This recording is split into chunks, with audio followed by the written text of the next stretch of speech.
Pamela, I really appreciate you joining us here at the PAY Symposium. It's been fantastic. You did a wonderful presentation yesterday, and I'm excited for some folks to get a little bit of a sneak peek of what you were talking about. Do you mind just sharing what you guys do and who you are and what you do? Sure. So I am Pamela Norton. I am the CEO and founder of Borsetta, and we are a cybersecurity and AI asset management platform. Really very high level, okay? People are like, what does that mean?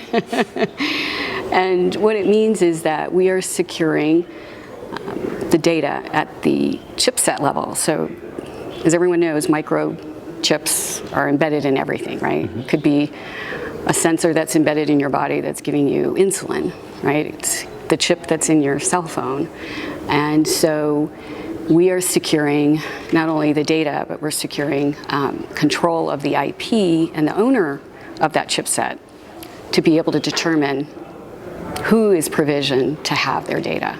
But we're also securing it actually on the hardware. So instead of it having to go up to the cloud, it's what we call the edge economy, right? So more and more data is being pushed to these devices to process using AI and machine learning and all of this. And so as that data is being processed, we're securing it at the chipset level, we're encrypting it, and then we also allow it to find the best path out from a communications perspective, so whether it goes through Bluetooth or Wi-Fi, so it has this intelligence to find the best way and the fastest way out. So it's extremely helpful for situations like for the government that we're working with, is to ensure that these autonomous devices are able to do their job, right? And what's happening is you have a lot of spoofing and you have a lot of jamming with communications to try to disrupt those. And our chip is going to help ensure that the data gets out, gets processed, so they can get real-time information as to what's going on. So what got you so excited about securing this data all the way down at the chip layer level? Yeah. That's not something like you just wake jump up into. one day and Right. like, hey, I want to do this. Because everyone says, what do you know about microprocessors? What do you know about quantum computing and all of this?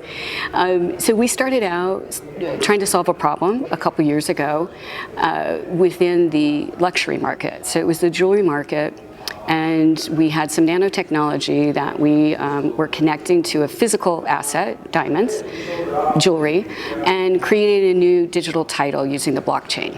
So the blockchain gave us the ability to create, for the first time, a digital tamper-proof record of the asset. So I really knew what I was buying, right? Because there's all this murkiness, and you know, the problem today is, how do you really know what you're buying? Is it counterfeit? Is it fraud? You know, it's just, it's a huge billion-dollar industry that we went out to solve that problem. And then about a year ago, we came across some unique technology from DARPA, which is the Department of Defense Research Agency, with some interesting technology at the chipset level.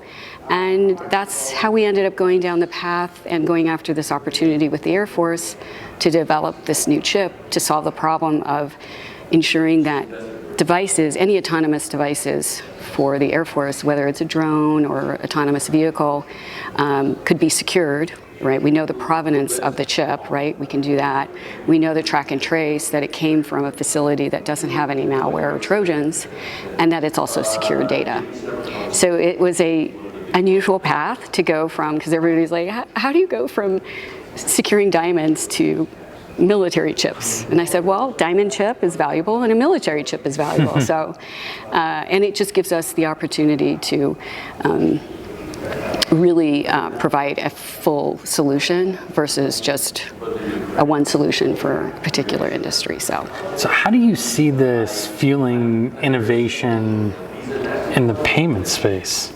Yeah, so this is where it gets really kind of sci-fi, right? People are like, where you're talking about machine-to-machine economy. And so because we're pushing more and more data down at the machine level, right? So the future is payments will be taking place machine-to-machine. So you don't need a middleman to say, oh, this, let's say this drone did this service and it just, did a surveillance of this whole casino and, was doing an evaluation or an estimate. So that drone is doing a job. So that drone should have a wallet, right? Because it's doing a job. And so how is that wallet, right? It's securing the data. It says, hey, I just did this whole survey. It's $1,000. That wallet will then be connected with the wallet of whoever's paying that particular bill. So you're bypassing all of this paperwork, right, today.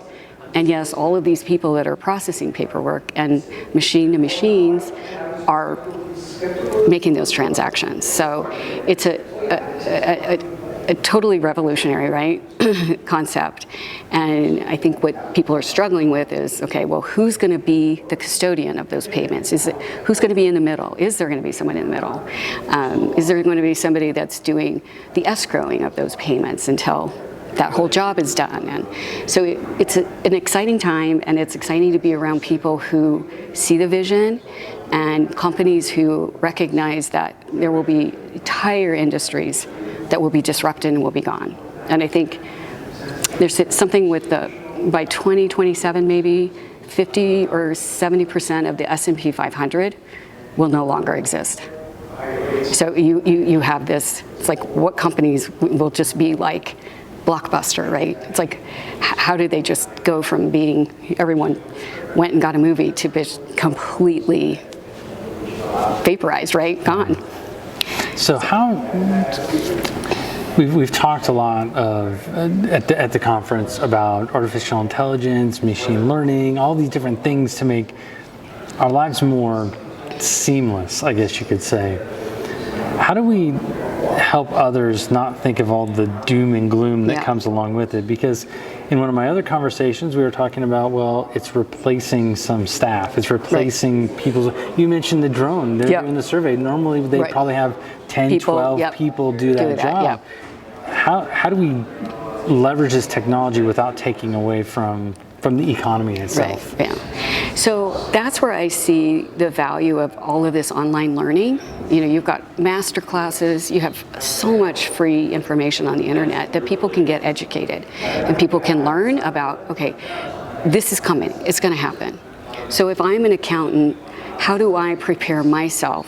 Because I'm not going to be doing all of this reconciliation anymore. There's no more paperwork reconciliation. So am I going to be overseeing all of those machines that are transacting? Am I going to oversee the person that's writing the algorithms to figure out how we're going to charge these customers? Like, you have to educate yourself. You've got to put yourself out there and realize that there are opportunities. And there's opportunities for you to advance and to participate in this new economy.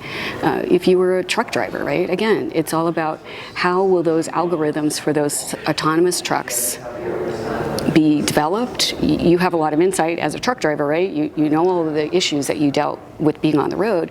You can take your learnings and help these mathematicians and developers write the best apps, right, and do the best development for this new economy. Or you could be buying, 5 autonomous trucks, and you could have a business, right? So you're not behind the truck driving it, but you can have a company that is providing that service. And so I really want people to, again, there are so many incredible classes, so many schools across this country that are providing great courses, whether they're 4 weeks, 6 weeks, and just put yourself out there.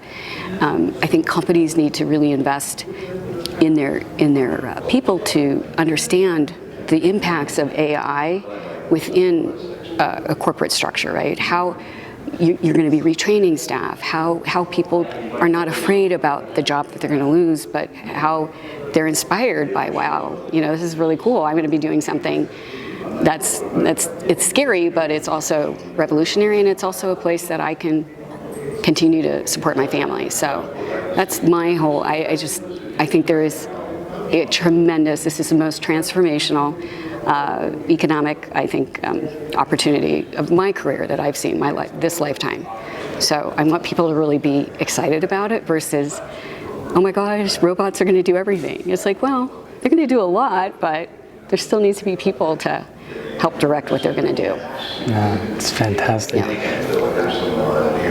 If you were to be speaking with somebody about the event, how would you describe the #Pay Symposium event? How would you do that? So I'd say it's what I found is a group of innovative thinkers, people who have been in the payment side for many, many years, which is kind of surprising to see people that have been there, done that, participating, which I think is great. And we've also seen a lot of really young people who are inspired by this new economy. And so I feel it's been a great experience just because you have such a diversity. You've got very well-known banks and executives to, again, emerging startup companies that we have a chance to share our vision, and we have a chance to possibly participate with some of the bigger companies that believe in our technology and what we're doing. So it's a nice mix. So who would you suggest attend a Pay Symposium, and why? So I think anyone, really think about it, any company, C-level executive that is trying to understand how their business is going to evolve over the next 3 to 5 years from a payments perspective, from an asset management perspective, from a innovation perspective on, like, just where is the market and how is it moving. I think it's all types of companies, right? Whether you're in supply chain management, whether you're in, again, digital asset management, there's just such a transformation taking place. And the more that you can just get educated and connect up with people that are really doing projects. And I think the other problem is everybody uses these buzzwords. They use AI all the time. They use blockchain. And I've been fortunate to be in this space and seeing a lot that's happened over the last couple of years. And you just have to get rid of all of the buzz and all of the whatever, and get to it, because you'll be disrupted. Fantastic. So. Is there anything that you want to close out with that you got to make sure that the audience hears? Oh, I think the most important thing is to learn, right? Is to just consistently read, learn, get involved, participate in events like Pay Symposium, because this market is moving so fast. Technology is just evolving so quickly that you'll be left behind. Fantastic. Yeah. Thank you so very much. Yeah, absolutely. Thank you.